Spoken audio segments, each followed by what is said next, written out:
আসসালামু আলাইকুম। আমাদের সবার কিছু পার্সোনাল ছবি বা ভিডিও বা অডিও থাকে, এইগুলো আমাদের ফোনের ভিতরেই থাকে। এখন হঠাৎ করেই কারোর কাছে ফোনটা পড়ে গেলে সে কিন্তু দেখে নিবে। তো আজকে আমি আপনাদেরকে দেখাবো সবচেয়ে ভালো একটা মাধ্যম কিভাবে আপনি আপনার পার্সোনাল ছবি ভিডিও অডিওগুলো ফোনের ভিতরে হাইড করতে পারেন, লক করে রাখতে পারেন। দর্শক শ্রোতা, আপনারা দেখবেন বেশিরভাগ ফোনেই, আমার যেমন রিয়েলমি ফোন যদি বলি, রিয়েলমি ফোনে যদি আমি দেখি, এই যে গুগল ফাইল নামের একটি অ্যাপ আছে, দেখবেন ভিতরে ভিতরে আছে। তো যাদের নাই প্লে স্টোর থেকে ইনস্টল দিবেন। এইটার কাজ দেখলে আপনি অবাক হয়ে যাবেন যে আপনি চাইলে এই গুগলের সকল কিছু পারমিশন দিয়ে দেন। আপনি চাইলে আপনার পার্সোনাল ছবি ভিডিওগুলো আপনি এখানে কিন্তু লক করে রাখতে পারবেন। আপনারা কি দেখেছেন, এই যে এখানে একটি গুগল সেভ ফোল্ডার নামের একটা অপশন দিয়ে রাখছে। এই সেভ ফোল্ডারে আপনি ক্লিক করে আপনি কিন্তু আপনার পার্সোনাল ছবি এবং ভিডিও এর মধ্যে যদি রাখেন, আপনি ছাড়া কেউ দেখার ক্ষমতা নাই ভাই আপনার এই ছবিগুলো বা ভিডিওগুলো। আমরা সেভ ফোল্ডারে ক্লিক করছি, এরপরে পিন এবং প্যাটার্ন সেট করতে বলতেছে। আপনি এই পাসওয়ার্ডটা শুধুমাত্র আপনিই জানবেন, এটা আপনি সিলেক্ট করে দেন। আমি প্যাটার্ন সিলেক্ট করলাম, আপনি হয়তো বা দেখতে পারতেছেন না। আপনি একটা প্যাটার্ন দেন, এরপরে নেক্সট বাটনে ক্লিক করেন, এরপরে আবার প্যাটার্ন দেন, নেক্সট বাটনে ক্লিক করেন, কিংবা আপনি পিনও দিতে পারেন। আমরা ওকে বাটনে ক্লিক করলাম। এখানে একটা কথা কিন্তু ক্লিয়ারভাবে লেখা আছে, আপনাদের এটা মনোযোগ দিতে হবে। যে দেখেন, যে এইটা আপনার যখন আনইনস্টল করে দিবেন তখন কিন্তু এই ফাইলগুলো ডিলিট হয়ে যাবে আপনার ফোন থেকে একবারে চিরজীবনের মনে। তাই এই গুগল ফাইল অ্যাপটা আনইনস্টল দেওয়ার আগে সেই ছবিগুলো আপনি আপনার ফোনে ট্রান্সফার করে নিতে হবে।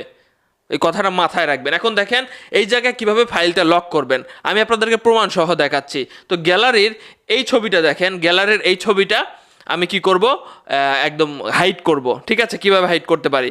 তো দেখেন, আপনি এই গুগল ফাইলে যাবেন। গুগল ফাইল থেকে কিন্তু যাইতে হবে আপনার। গুগল ফাইল থেকে আপনি এখানে যাইতে পারেন, যে স্ক্রিনশটে যাইতে পারেন, আপনার ইমেজ যেখানে আছে আর কি।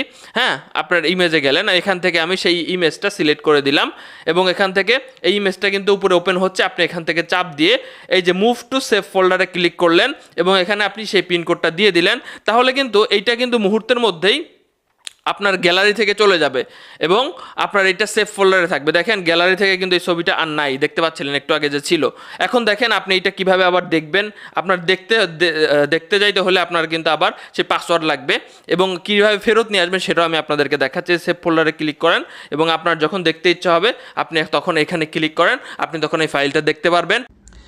মনোযোগ দিয়ে দেখেন, এখন আপনি কি করবেন, আপনি যদি চান যে এই ছবিটা আপনি আবারও গ্যালারিতে নিয়ে দেখতে চান, অর্থাৎ পাসওয়ার্ড দিয়ে দেখতে চান না, গ্যালারিতে নিতে চান আবারও, তাহলে আপনি থ্রি ডটে চাপ দেন এবং move out of save folder এখানে চাপ দিলে এই ছবিটা আবারও গ্যালারিতে চলে যাবে।